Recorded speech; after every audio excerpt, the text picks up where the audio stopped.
Hi everyone, and welcome back to Roxy Recommends 007. So this is just a little update on my progress on reading A Lady's Guide to Murder by Felicity George.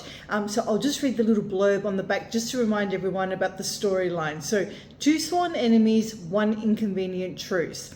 When the beloved Duke of Severn is murdered, Henrietta, his young and rebellious wife, is the main suspect, especially once she goes on the run. But she's not alone. Theo Hawke, a ruthless journalist, and her sworn enemy shortly follows behind, determined to be the first to get the scoop. A frustrated Henrietta presents a truce. If he helps her uncover the true identity of her late husband's killer, he can publish whatever he likes.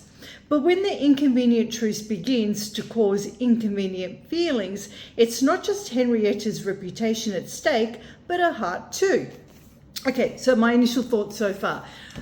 Not what I thought it would be.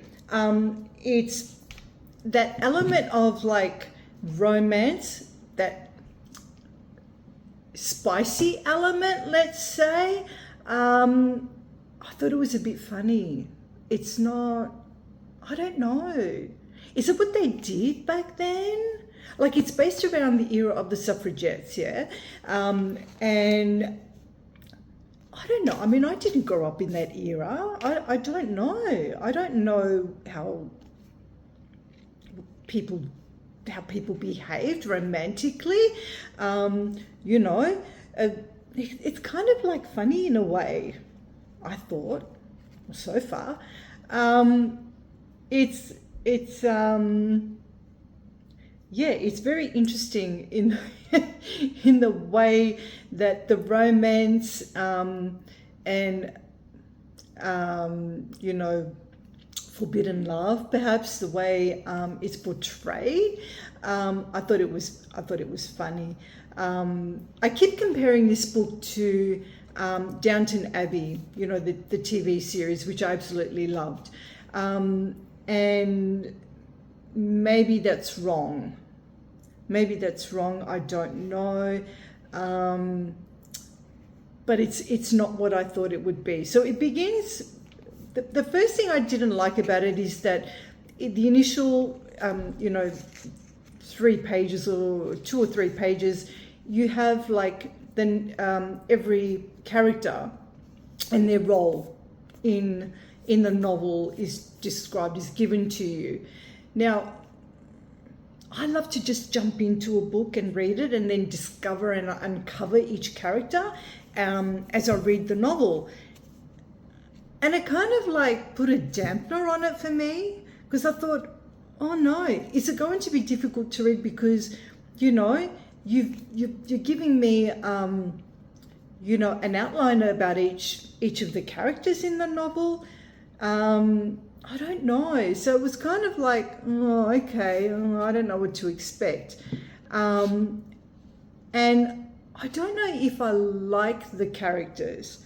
I don't know if I like Henrietta, to be honest. I don't think I do.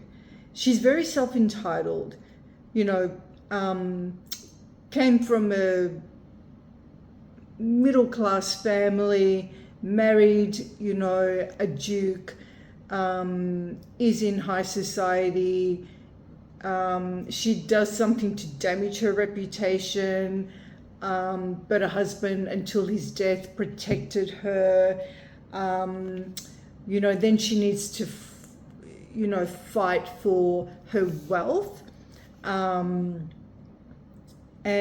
even though she has been left wealth, she wants even more wealth.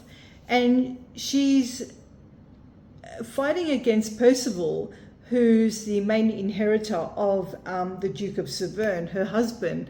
You know, she wants everything. He wants everything.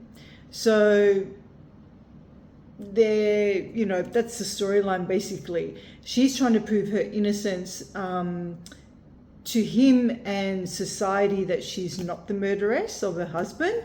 And Percival wants her out. He wants everything. And he's this arrogant, spoiled man who doesn't deserve, you know, all the wealth that he's been given. And I don't want to spoil it. I don't want to spoil it for anyone who wants to read it, or who is reading it.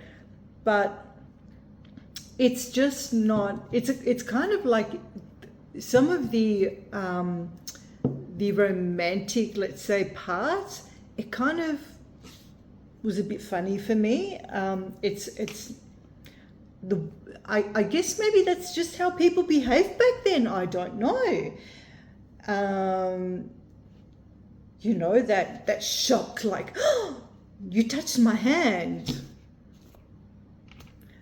Maybe it's because we live in the 21st century and, you know, it's acceptable to hold someone's hand, to give someone a kiss. It's a little bit funny.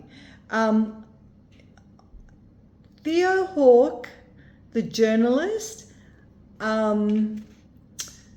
he's an interesting character. I'm just up to the part where, you know, the author has just sort of given us a little bit of background about him, and he's just about to go riding off to uncover the truth about whether Henrietta did kill her husband and what she's up to. What are her plans to try and get this wealth, you know, to steal it back from Percival? What did the Duke of Severn actually mean in the new will that he wrote before his death? Anyway, I'll keep plodding along with it. I will give you an update. I'm just at chapter, as I said, I'm up to chapter 7. So when I get to chapter 22, the Confessions, I will give you another update and let you know my thoughts. It's just, I don't know, it's just not the type of genre, the type of book that I would normally read. And I don't know. Anyway, I'll get through this, and I don't know if I'll ever like read anything like this again. I guess maybe I'm just, you know, more into the modern style books, but I still love, you know, the older non-fiction books, you know,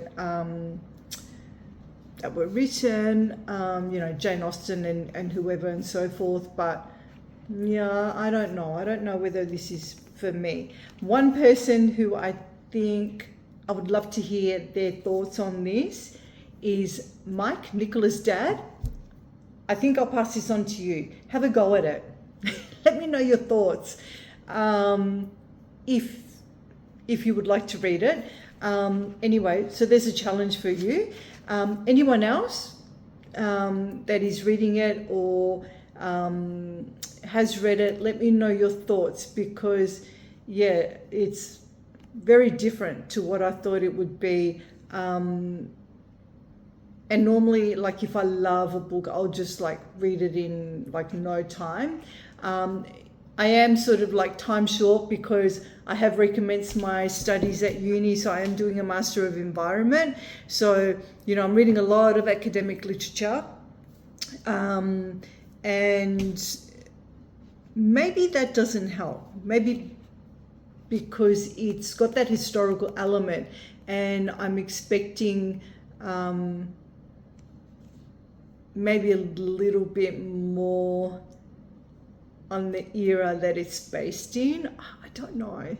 Maybe I'm overthinking it. I don't know. Anyway, there you go. That's the update. I'm not going to say any more because I'll just waffle on about me trying to get through the book, which you don't want to hear. So the next thing I wanted to share with you is the fact that I love anything that makes me happy. And one thing that I have fallen in love with that makes me happy, brings me joy, is the store or the brand Pop Mart. So this is Pop Mart.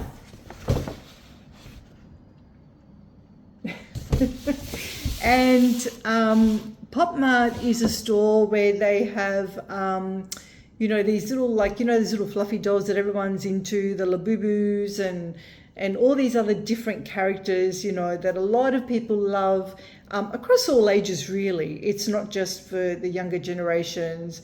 You know, there are a lot of, like, you know, people my age and older that absolutely love them too, because they do bring us joy, you know, and why not? Why not be happy in life, yeah? So I spoilt myself. Now, I'm not going to open this now, but I will do another video and post that. So if you're interested, you know, check out my next video. Just to let you know what it's about, it's My Little Pony Skull Panda. So Skull Panda, or well, I should have said Skull Panda, My Little Pony. Skull Panda is one of the characters that you will find in Pop Mart. Skull Panda has her own dedicated artist, as they all do. All the characters have their own dedicated artist, which makes them even more unique. And they release limited series, you know, for each character. So this series here, My Little Pony, that'll be out until it sells out, and then that'll be it. It won't be available anymore. And then, you know, the artist will, you know, perhaps they're creating or have created, you know, another series for Skull Panda, and they'll release that whenever. So I will do the unboxing for that. If you are interested, watch my next video. Otherwise, keep reading, stay well, and let me know your thoughts. If you have read A Lady's Guide to Murder, or if you are reading it, I really would love to know how you feel about it, because it is different to what I normally read. But it's okay. Like, it's okay. You know, it's nonfiction. It is what it is. So that's it. That's it for now. Stay well. Have a wonderful day or evening or morning, wherever you're watching from, whichever part of Australia, the world you're in. And I will see you next time. Ciao.